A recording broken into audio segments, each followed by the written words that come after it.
Yeah, yeah, yeah. Yeah, yeah, yeah.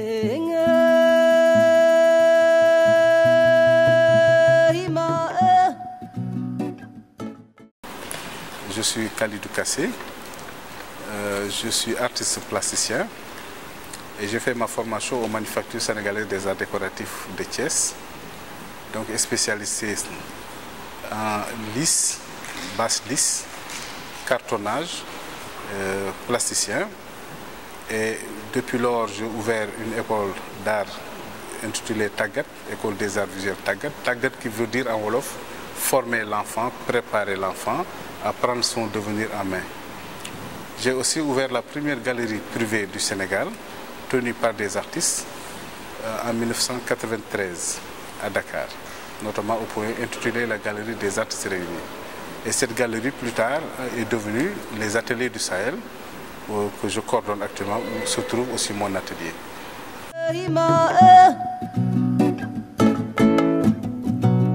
Alors, dans mon travail, c'est aujourd'hui une compilation, si je peux le dire ainsi, plastique, de 35 ans de parcours artistique.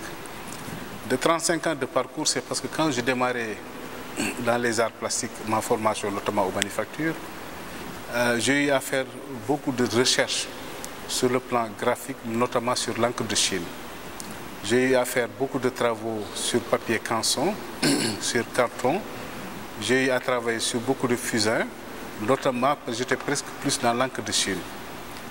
Le crayon aussi, effectivement, j'ai fait beaucoup de dessins, notamment de graphisme. Quand j'ai fini cette étape, j'ai présenté beaucoup d'œuvres à cette époque. Et je me rappelle de ma première exposition en 1981, parce que j'ai commencé ma formation en 1977. 76, 77, 78, 79 et j'ai fait ma première exposition en 1981. En ce moment, c'était plus à la gouache que je travaillais. J'ai aussi dépassé cette étape de l'encre de Chine où j'ai abandonné pour continuer dans la gouache. J'ai continué dans cette étape, je continuais pour aller à l'acrylique. À l'acrylique, aller à la peinture à l'huile, au fusain, au pastel et ainsi de suite. Et sur le plan thématique, sur le plan démarche plastique, j'ai eu aussi à traverser beaucoup d'époques. Beaucoup d'époques dans la mesure où, quand je travaille, j'ai essayé de travailler le plus simplement possible en chargeant mes œuvres avec toutes les catégories de matières que je m'imaginais. Mais sur le plan technique, j'étais plus dans ce qu'on appelait à l'époque l'école de Dakar. Mais à un moment donné, je ne me sentais plus dans cette mouvance-là parce que j'ai fait ma formation avec mes professeurs qui m'avaient inculqué ces bases de technicité. Mais plus tard, j'ai senti le besoin de me détacher. Et c'est ainsi que j'ai créé une rupture. À l'époque, qui s'appelait un peu, j'ai créé un personnage qui s'appelait le personnage filiforme. Parce que ce personnage, quand il est né, beaucoup de gens se posaient la question, comment tu peux quitter ce que tu vendais normalement qui marchait et que tu le mets dans ce personnage. C'est parce que quand j'ai fait mon premier voyage aux États-Unis, c'est là où véritablement où j'ai pris conscience de ma démarche plastique pour arriver à créer un personnage à partir de mes us et coutumes. J'ai posé une introspection dans ma démarche linéaire, c'est-à-dire en disant que moi je suis tisserand dans ma famille. Je suis tisserand, mes grands-pères, mes arrière-grands-pères, c'est des tisserands, moi je suis tisserand. Comment je devrais faire pour tisser sur la toile? C'est ainsi que le personnage filiforme est né à partir d'un fil. C'est quand j'ai pris une toile blanche. À l'époque, j'étais aux États-Unis, j'ai pensé faire simplement un aplat sur une toile. J'ai pris le pinceau, j'ai trempé dans plusieurs couleurs pour sortir le pagne à tisser. C'est ainsi qu'une trame est sortie. De cette trame, j'ai sorti un fil, une tête et des pieds. Le personnage est né, mais il était filiforme et long. Et tout le monde me disait que c'est quoi ce personnage élancé. C'est comme ça que c'est né. Le personnage finalement est devenu animé. Il est devenu personnage au chant, personnage à la danse, personnage qui fait de la musique, ainsi de suite. Alors, à un moment donné, beaucoup de personnes avaient compris ma démarche. C'est Khalidou Kassé qui était devenu simplement un tisserand de la toile. C'est ainsi que le critique d'art Hamidou Dia, actuellement conseiller du président de la République, m'a donné ce surnom de tisserand de la toile. Mais auparavant, quand j'étais dans ces personnages sur la toile, Iba Ndiaye Diadji aussi, l'imminent critique d'art, feu Iba Ndiaye Diadji, m'a surnommé le pinceau du Sahel. parce qu'il avait vu la traversée de mon travail sur le plan sahélien. Il m'a intitulé le pinceau du Sahel. Et aujourd'hui, il y a eu beaucoup d'appellations, le pinceau d'or du Sahel et ainsi de suite. Mais ma démarche, ce n'était pas seulement ça. Le plus important pour moi, c'était de créer des ruptures dans mon travail. Ainsi, quand j'ai fini cette étape, je me suis mis à la recherche d'identité, mais plutôt de ce qui pouvait parler de notre actualité. De notre actualité, c'est quoi? C'était de dire comment je pouvais faire pour traduire ce que je vis actuellement, ce qu'on appelle l'art contemporain.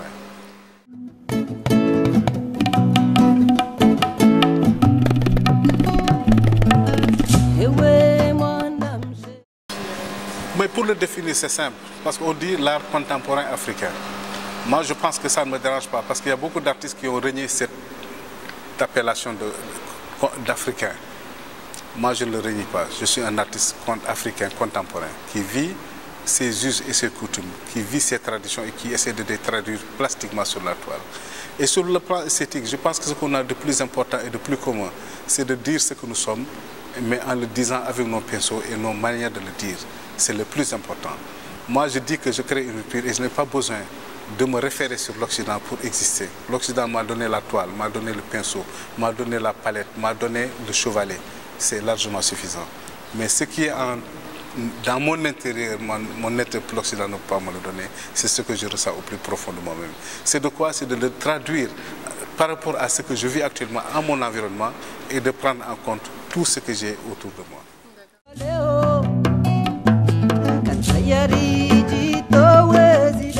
Je pense que c'est simplement une tradition qui est véhiculée depuis des millénaires. Parce que nous savons que l'art n'avait pas cette fonction d'évaluative, c'est-à-dire en disant que l'art doit coûter tant. L'art n'a jamais eu cette fonction en Afrique. L'art avait une fonction plus ou moins rituelle en Afrique. Parce que quand on dit l'art encore, il faut inclure dans cet art tout ce qu'on a de masque, tout ce qu'on a simplement de rituel. Parce que l'art rituel est devenu plus tard utilitaire. L'art rituel, ce qu'on utilisait, comme si je prends un exemple comme la calebasse, qui servait à simplement prendre des potions, à se laver pour faire, peut-être pour simplement utiliser sur le plan rituel, pour qu'il y ait le mauvais sort. Mais aujourd'hui, la calebasse est utilisée sur le plan utilitaire parce que nous prenons le calebasse pour manger. Donc c'est devenu de rituel à l'utilitaire. L'art n'avait pas cette fonction vraiment, simplement, comme je peux dire, en termes d'évaluation de montant. Mais aujourd'hui, quand on voit ce qui se passe dans cette mondialisation, comme je le dis, il faut dire que les singularités n'existent plus. Nous sommes à l'ère des grands ensembles. Tout ce qui se passe à New York est répercuté à Dubaï, est répercuté à Paris, est répercuté à Dakar. Je pense que les frontières n'existent plus. Mais comment faire pour entrer maintenant dans cette mondialisation, je peux dire même artistique, c'est de dire que soyons ce que nous sommes, apportons ce que nous avons dans cette mondialisation. C'est ça qui fait notre valeur.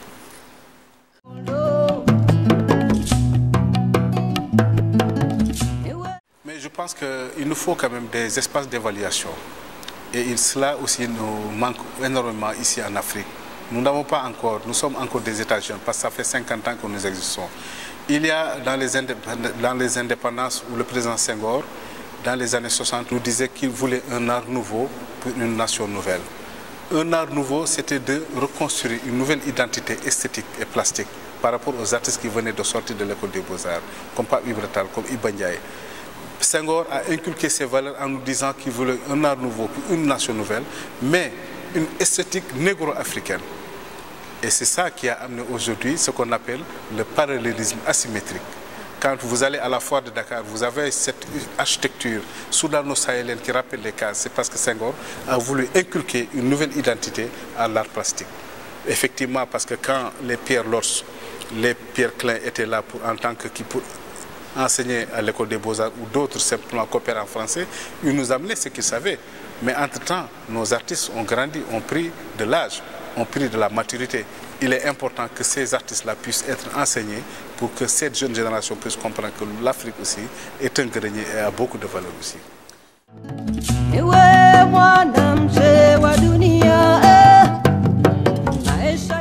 Bon, la circularité, c'est le mouvement, c'est l'espace.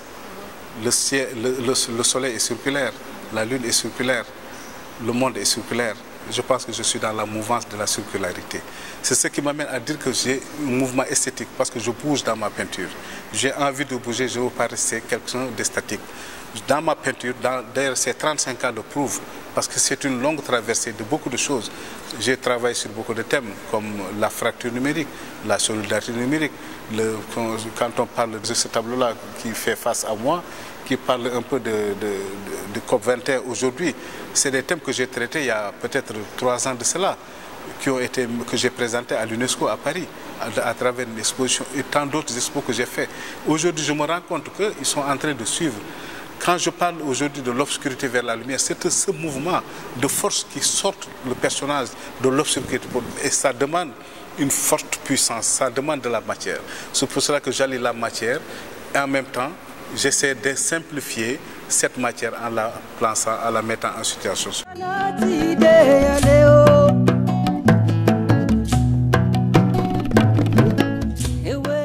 Alors nous avons, je pense que c'est d'actualité, que les artistes puissent comprendre que ce que nous faisons, comme l'a dit d'ailleurs Koyo, que l'art semble être quelque chose de très gratuit ici. Parce que les gens ont tendance souvent à vous dire, donnez-moi un tableau. Ils pensent que l'artiste n'est pas quelqu'un qui a un travail. Donnez-moi un tableau, en Wolof, donnez-moi un tableau, simplement. C'est une réaction normale de tout. Mais il faut qu'on sache que l'art a un poids sur l'économie d'un pays. Quand on parle des États-Unis, qui n'a même pas de ministère de la culture, et que l'économie est culturelle, pratiquement c'est la première puissance sur le plan culturel. Quand on voit qu'en Afrique, que les gens ne comprennent pas la véritable valeur de l'art, c'est parce qu'ils ne sont pas allés à Sotheby's, ils ne sont pas allés à Christie's pour voir les grandes ventes aux enchères, comment les prix des œuvres flambent. Mais en cela, on doit avoir un encadrement juridique, économique et social pour accompagner tout cela. Il faut des espaces d'évaluation pour savoir quelle est la véritable valeur de l'art ici dans notre pays. Vous avez vu dans cette exposition, c'est des œuvres qui sont évaluées peut-être en termes de CFA jusqu'à 12 millions peut-être. Mais il y a beaucoup d'œuvres qui ont été vendues. Et c'est acheté non seulement peut-être par des étrangers, mais par des Sénégalais qui ont acheté parce qu'ils connaissent la valeur de ce qu'ils achètent. Et c'est des personnes qui sont averties en matière d'art plastique. Il faut maintenant un temps pour qu'on puisse ensemble réfléchir par rapport à notre poids, quel est notre poids sur la balance économique, sur le PIB de notre pays, sur le plan artistique. Et je pense que c'est pour cela que j'ai dit, on va créer un thème qui s'appelle art et économie pour évaluer tout cela. Évaluer maintenant, on ne va pas aller dans l'art. Pour moi, ça ne me rapporte rien du tout. Moi, j'ai dépassé cela. Je parle de l'art pour le progrès et l'avancement. Parce que l'art, sa véritable fonction, elle est sociale. Mais elle est sociale parce qu'elle sert à seulement à dénouer des conflits, mais à nouer des rapports aussi. Et je pense que c'est le véritable rôle de l'art dans notre pays.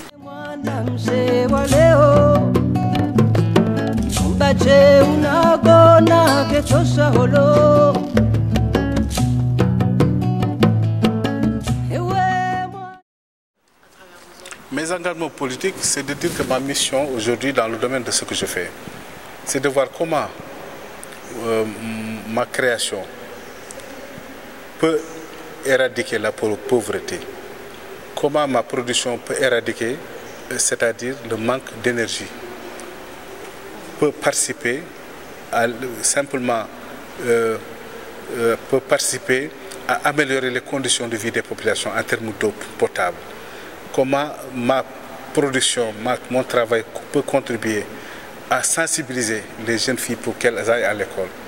Comment participer pour que ces jeunes filles puissent véritablement qu'on arrête de les amener vers le mariage forcé. C'est des faits sociaux. Nous sommes là en Afrique. Il y a 50 ans, des missionnaires venaient ici en Afrique pour nous amener des livres, simplement des documents où on mettait « Réveillez-vous ». Moi, j'ai eu la chance de lire ces documents-là, il y a peut-être 40 ans de cela. Et j'étais à Thiès, ils m'emmenaient ces documents. On les trouvait chez les évangélistes qui nous disaient ces documents. Tous les matins, ils réveillaient dans la maison. Ou simplement à Dakar, il n'y a pas quelque temps où je donnais ces livres pour dire réveillez-vous. Et en lisant ces documents, effectivement, parce qu'il y avait des missionnaires qui venaient soigner les Africains, qui venaient enseigner les Africains, qui venaient nous parler de beaucoup d'autres choses. Et je pense qu'il est temps pour un éveil de conscience, pour que l'Afrique se réveille, pour prendre sa destinée en main. Si les artistes ne peuvent pas être précurseurs de cela, ce n'est pas la peine. J'ai dit tout de suite que Pape Ibretal, mon maître, me disait je n'ai pas d'intérêt à dessiner des pommes ou à faire des natures mortes, ça ne me rapporte rien du tout. Ou à faire des nus. Moi, j'ai pleine conscience de ma mission d'artiste qui vit dans sa société, qui vit avec la société, qui essaie d'éradiquer avec ses œuvres les problèmes de sa société. C'est de dire, quand on parle d'artiste contemporain, c'est de vivre pleinement et de prendre conscience de son environnement. À côté, il y a plein de pauvres. À côté, il y a plein de personnes qui n'ont pas d'accès à l'eau potable. Combien de fois on a vendu mes œuvres aux enchères pour le donner gratuitement sous forme de chèque à des hôpitaux. Il n'y a pas longtemps à l'hôpital de Pékin. C'est 7 millions de francs qui ont été donnés et tant d'autres. Et ici, tout de suite, ces personnes qui viennent de quitter, c'était une vente aux enchères à Paris avec la francophonie. Ils sont venus me dire merci parce que j'avais envoyé une toile sous forme de contribution. Et cette personne qui était là qui a gagné la toile. Et c'est ça la mission de l'art.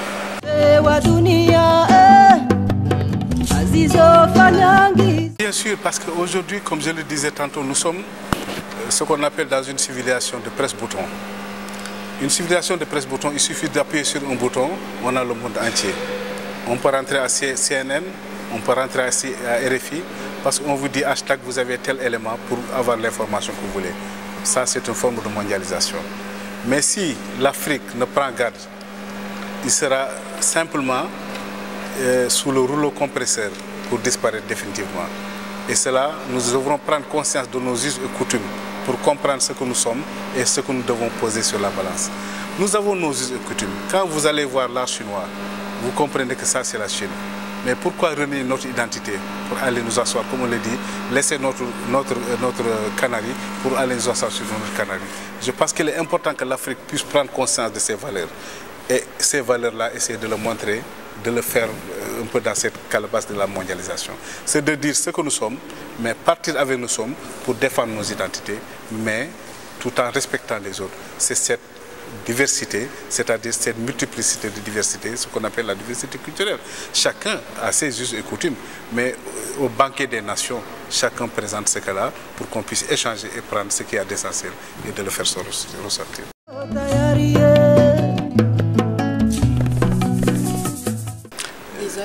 Les critères d'évaluation, c'est d'abord le parcours de l'artiste, sa collection à travers le monde. Quand vous voyez ma collection à travers le monde, c'est dans les plus hautes institutions. Beaucoup de chefs d'État ont mes œuvres, c'est dans la collection, c'est dans la programmée, mais c'est aussi dans l'offre. Parce que moi, je dis que quand j'ai mes œuvres qui sont là présentes, c'est acheter ou laisser tomber, simplement. Je ne négocie pas mes prix. Parce que je ne cours pas derrière pour qu'on m'achète mes œuvres. La preuve, il y a des gens qui avaient réservé, à qui on a remis leur argent parce qu'ils ont tardé à payer, quelqu'un d'autre est venu acheter. Donc nous développons cette stratégie. Et autour de moi, j'ai une cellule de communication qui m'organise. Parce que moi, je ne suis pas seul dans tout cela. Je suis à côté, mais je fais mon travail d'artiste, mais en organisant mon travail et de le suivre mon travail à travers le monde. Chaque œuvre est comme mon enfant à travers le monde et je le suis. Et chaque fois qu'on me demande telle œuvre, je veux dire que l'œuvre est à tel lien avec telle personne. En ce moment-là où je parle, il y a une œuvre qui doit partir normalement demain à l'OMPI, l'Organisation mondiale de la propriété intellectuelle, par DHL. Avant-hier, il y a une œuvre qui est partie en Allemagne et tant d'autres qui sont partis. Et c'est comme ça que je travaille. Je me concentre sur l'essentiel, mais je fais un travail professionnel. Que tant soit sur la matière, l'acrylique, la toile, parce que je connais toutes les toiles, j'ai étudié cela. La peinture, c'est les qualités de toile. Mais voir l'œuvre intégrée dans la postérité, parce que demain, cette œuvre, quand elle sera évoluée dans les plus hautes institutions, pour voir la qualité de l'œuvre, on verra que c'est une œuvre de qualité qui peut traverser le temps.